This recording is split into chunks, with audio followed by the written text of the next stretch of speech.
It's sad though, Peter, isn't it? It's more than sad. It's tragic. It's tragic to see where the BBC is, to see what they create, the output that they make. Because you're an Englishman. I presume at one point you loved what the BBC made. Oh, if you were, people of my, I was 60, people of my generation, you were shaped by the BBC. The comedy. The comedy, but also like the proms and these great drama series and all that. But that is just not there anymore.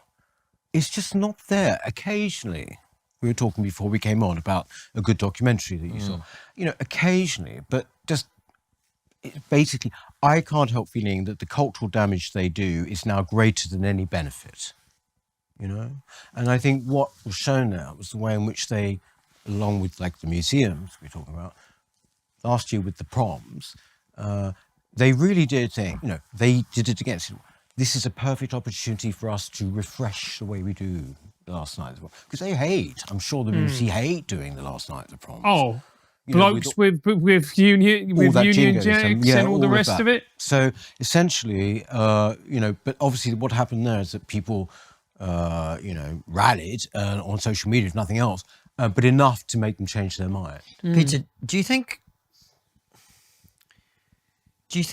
this civilization, the Western civilization, do you think that you're being punished for your success? Do you think that's it? I think that there is I think there's an element of sort of cultural envy in it, I think.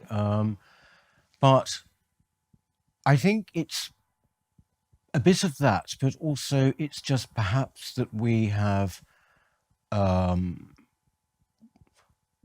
we've sort of basically become too comfortable in a way. That's not to say that there isn't sort of hardship in society, and of course there isn't inequality more, I think, than like a few decades ago.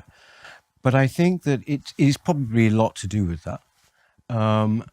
But also I think it is just our kind of self-criticism and our sort of basically your self-hatred is sort of being utilized.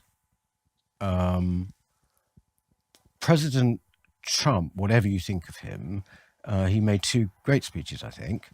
One of them was the one he made in Poland in 2017. And he said, the biggest question of our time is, does the West have the will to survive? And I think he was absolutely correct there to identify that. Because all the stuff we've been talking about is all essentially comes under this one banner, I think. I think Western civilization is a fantastic thing. It's not without faults or whatever, but the faults are always pointed out to us.